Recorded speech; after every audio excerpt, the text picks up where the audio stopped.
I'm sure and I know that I have the aerobatic in the blood. I'm thinking about it every day, non-stop. It's my life. I knew my coach when I was 5 years old. Compared to other sports where more you do better, more you get point, we do the opposite. So before wing rock, it's super.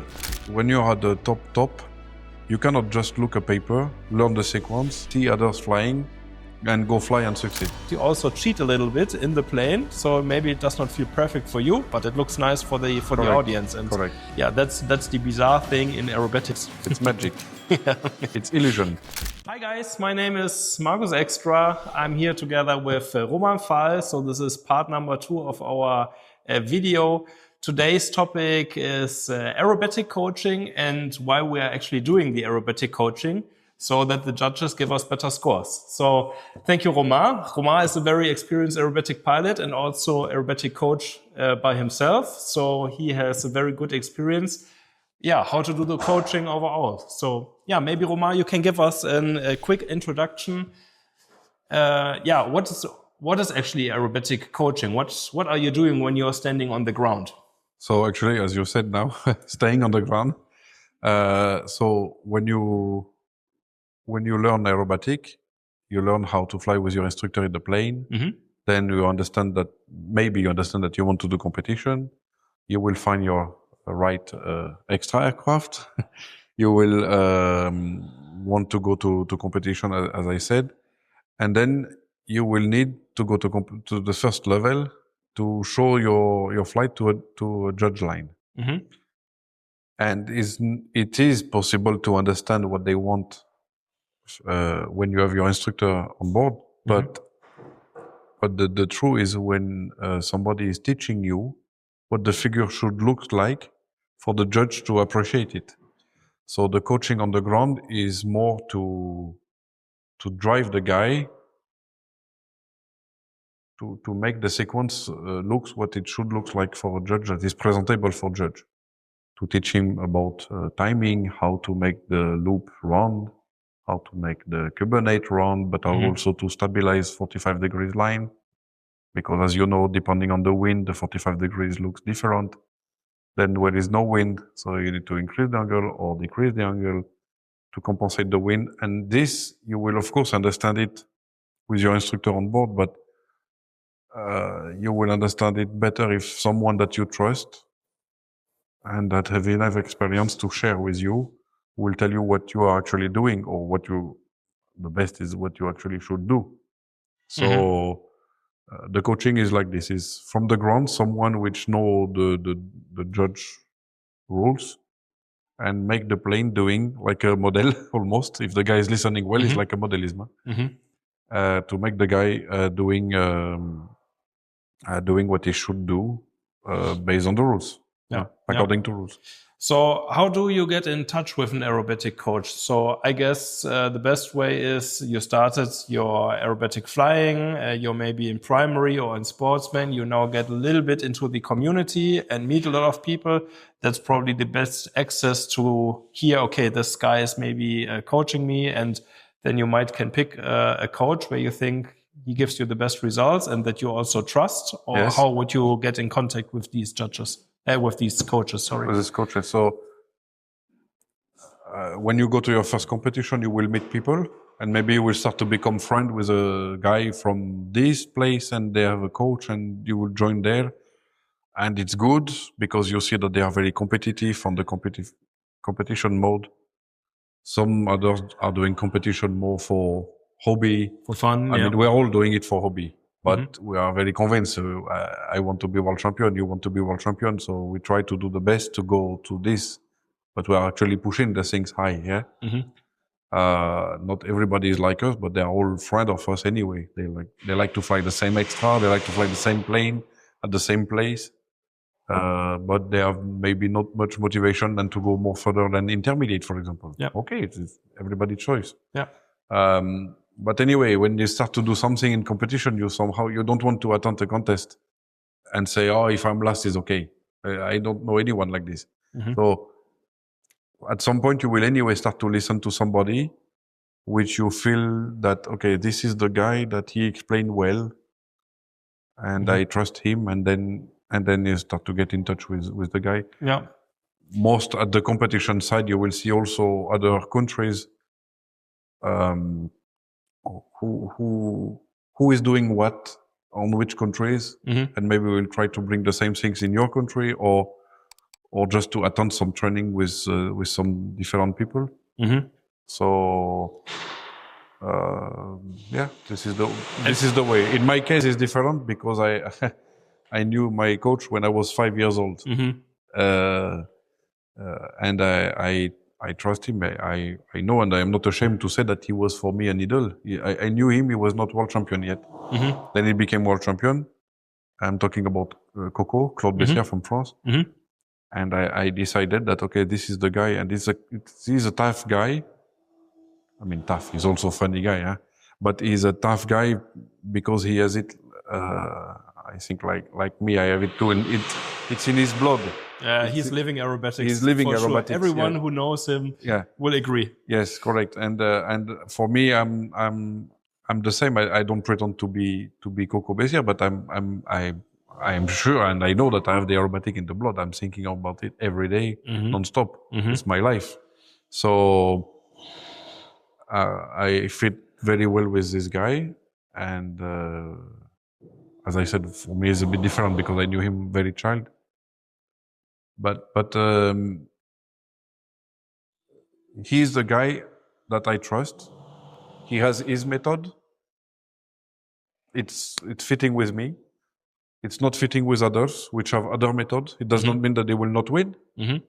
And once again, I did not say that 𝐂𝐗 is the best. He's just he's the best for me. But okay, everybody have his own method to reach the same point. Like in many sports, there is not one super good coach for all the people doing, I don't know, skiing or ski jumping or whatever sport. It's like in every sport, of course, you need to trust your coach, and he's pushing you also to your personal limits, and that's how you get better. Yeah. So, my motivation to show him good, if I see him happy, I feel that I win a little bit already. Then you know you so did a it good motivated job, me to don't make bad for the next flight or to pay attention on this or on this. But this is, as you said, any other sport with any different relation student and coach. So it's very personal. Yeah, it's right. So I also experienced the same. I did training now with multiple coaches, and some have more like a focus on the technique. The other have more a focus on the aesthetic, that it looks beautiful, and some are do a mix. So in the end, you need to find the right coach that is fitting for you the best, and where you see, okay, I get my best personal results out of it. And once again, when more you go to competition, more you know people, more you will discover that maybe they are good, okay, what they are doing to be good, and then you adapt with your coach.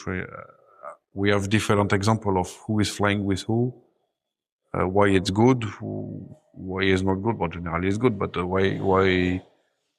why strong people are strong, because maybe the method, maybe the way they are taught. Again, it's very general, and especially for me, it's very personal. I don't fly with some other coaches because I trust one method. I follow this method. Till then it was working, so I follow this. I know other people that it was also not working with this method, and they did not wear bad pilot. They just found out some other way to end up at the result they wanted to have. Or the point they want to reach. Right. So maybe let's guide a little bit through the coaching process, how aerobatic coaching is done. So you said earlier, the coach is on the ground. He has a radio, and he's looking at the pilots flying. But before, at least in our case, that's how we do it always. Before the flight, we do a proper briefing of stuff we want to do this day. So we choose like maneuvers we want to fly, or a sequence that we want to fly. We maybe draw something together. This is the preparation. But yeah, how do you do then what's more about the preparation? It's not just drawing, it's also mentally and prepare for the flight. Maybe guide us through how you do this, or how pilots can do this. Yeah, so generally the biggest problem is for the people to remember the sequence. Because you give a paper with a sequence to some people, in 2 days they don't know it. Yeah, especially when you jump into the aircraft and you strap yourself in, and then turn on the engine, everything is gone in your head. Let's say that this is my case at the competition. I feel that I feel when I sit, I feel that I don't know nothing, and then when I close the canopy engine on, okay, I'm back in. But then I have a windows where I'm in the in the total in the zone, yeah. Yeah, in the zone, yeah. So aerobatics is not just a very physical sport, it's also mentally. So normally what we are doing is then to make our nice aerobatic dances on the ground. Yeah, so this is what you need to learn, because when you're at the top, you cannot just look a paper, learn the sequence, see others flying, and go fly and succeed.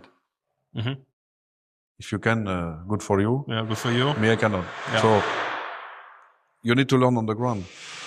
And I always say if you make a super good sequence on the ground, it's very accurate. You integrate everything, the condition of the day. You almost don't need to fly. You already flew the sequence. But of course you want to fly. So the flight should be a copy of this perfect ground flight.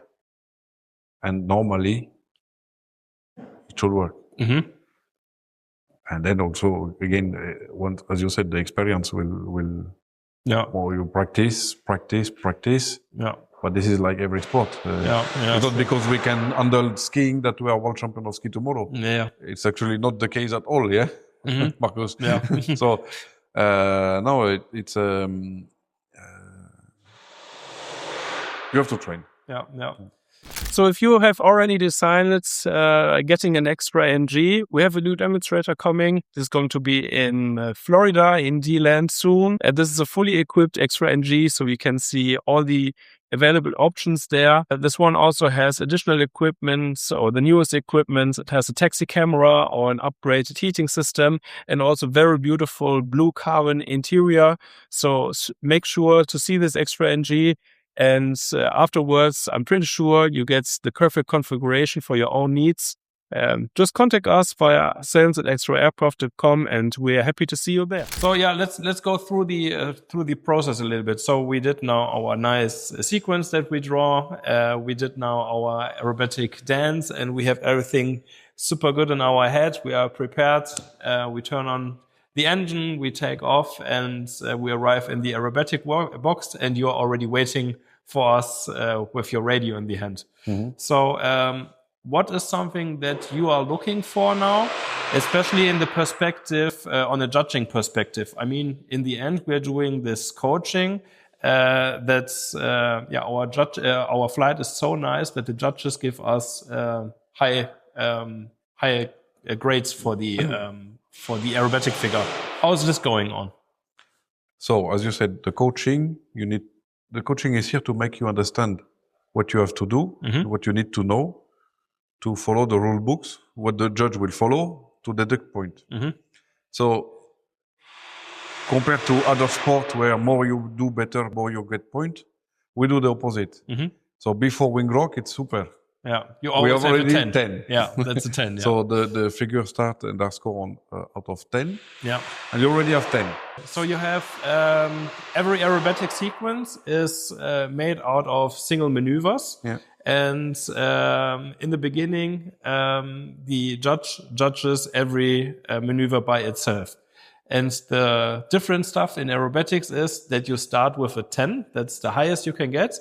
And actually judges are now looking for like mistakes that you are doing and deduct points now from the 10. And this gives the final score of the final score. So this is what is amazing is we already start before. So you start your wing rock to start the sequence. Yeah. You already have 10 on figure 1. Yeah. You did not do it yet. So, and then you do it at wrong place or not good timing before rotation or vertical is not vertical. And then you start from 10, every 5 degrees, you lose 1 point. And then when you finish the figure, okay. So they remove, you have 5 degrees there, 5 degrees there, and the rest was respected and was good. Okay, you lose 2 points, so result 8. Yeah. And next figure. Yeah. So what are the basic stuff that the judges are looking for? You said, for example, you need to fly 45 up, but you're too steep or too shallow. So this is how you get less points then? Or what else are they looking for? The size, the length of the lines, for example. So when you're climbing 45 degrees line up, you are losing speed.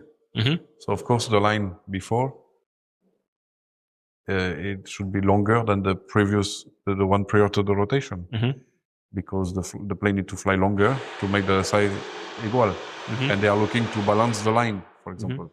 And they want to see if you do a roll that is like perfectly in the middle of this line that you were flying. And this line that should be at 45 should be at 45 degrees. So again, and then the wind is taking. I mean, you need to take care of the wind. So on the top of taking care of the size and the lines before after rotation, you also have to take care of the angles to get the best score. And this is actually something that you're looking in aerobatic coaching, for example. So you maybe fly the 45 up in the cockpit and you feel great, all is perfect. But unfortunately, on the ground, it's not looking like 45. So now you are correcting the pilot to tell him, hey, you are too steep, you're too shallow, whatsoever. Or you did a very nice roll, but unfortunately, it's not balanced in the line. So you did it, you went up and rolled, and then you make this super long line after, and it's not looking beautiful. So this is something that you are looking for now. Then you can redo this exact figure, for example, and to tell the guy when to rotate, and he will have the feeling, because maybe he don't know how to count before the rotation or after the rotation. So you will tell him when to roll. That way sometime, and when I tell you go, it means that it's for me a good time to go, because even if you feel, today you will feel that, it's short, tomorrow it's long, but it was the same timing, depending also what you feel, how you feel, but just to be accurate on timing. This is very important. And then another thing that the judges are looking for is, of course, the precision. They do not want to see any wobble or something. It needs to be very sharp and precise and has balanced line and very accurate. But especially in the beginner categories, it's also very important to have a nice positioning in the box. Not only in beginner, it's from also in the for the experts, from beginning to what is primary or standard or sportsman. I don't know. Primary is the first one, sportsman, intermediate, advanced, and limited. Excellence in between. You need to fly accurate, super precise, but also with a nice positioning. This is very important for all category. And this is what the training will give you to practice with the wind, when too much wind, when no wind, when maybe opposite wind, because sometimes it's happening that the declared wind is from the right, but there is 1 or 2 meters of wind from the left. Still, it's allowed to fly because up to 3, blah, blah, blah. And then it's changed the perspective in the plane. For me, this was actually quite bizarre when I flew or when I started aerobatics, that you are not flying for yourself. So maybe for yourself it looks perfect and all feels nice, but in fact you are flying for the person that is on the ground. You fly for the audience. You fly for the audience. It should look nice for the audience, not for you. So, to be honest, sometimes you also cheat a little bit in the plane. So maybe it does not feel perfect for you, but it looks nice for the audience. And that's the bizarre thing in aerobatics. It's magic. It's illusion. Kind of, Completely subjective. There is nothing objective in aerobatic. Okay, and now we did our flight now as explained. So you are looking for the timing, for the lines, for the radiuses, and for the technique overall. The pilot is now coming back. He's doing a safe landing, and now you're doing a feedback talk with him. to improve his flying. Also, a lot of people do use cameras and film their flights, so you can see your flight by yourself.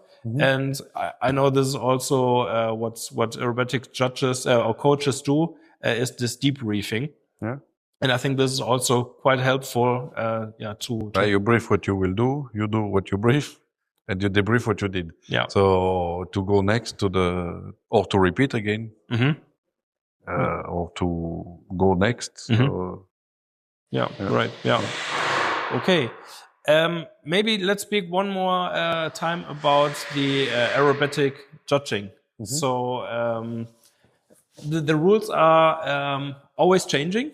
So we have a rule book. It's made by the 𝐭𝐸𝐫, and most of the contests are looking for these 𝐭𝐸𝐫 rules. So can you guide us a little bit through where we find the 𝐭𝐸𝐫 rules? Because it's good to know the rules, of course. Where can we find this? So normally your aero club or your coach or instructor will tell you and will give you the rule book. You can find it on 𝐶IVA News website. So Commission International of Voltige Aérienne, which is the FAI representation of the aerobatic on the eyes of FAI, 𝐶IVA. And there is a section document and download, section 6, part 1, for power aerobatic. Yeah. And there is everything about how to organize, how to fly, how to judge, everything. Yeah, and there you see what the judges really want to see, at least on paper. Yes. And if you know the rules, that's always good to know. Yes. The rules, Yeah, of course. All right. Yeah, so thank you very much, Romain. I think that was a very nice overview of aerobatic coaching and judging. So guys, I hope you enjoyed the video. If you want to know any further stuff about aerobatic coaching or judges, let us know in the comments, and we hope to see you in the next video. Thank you, Romain. You're welcome. And bye-bye. Bye-bye.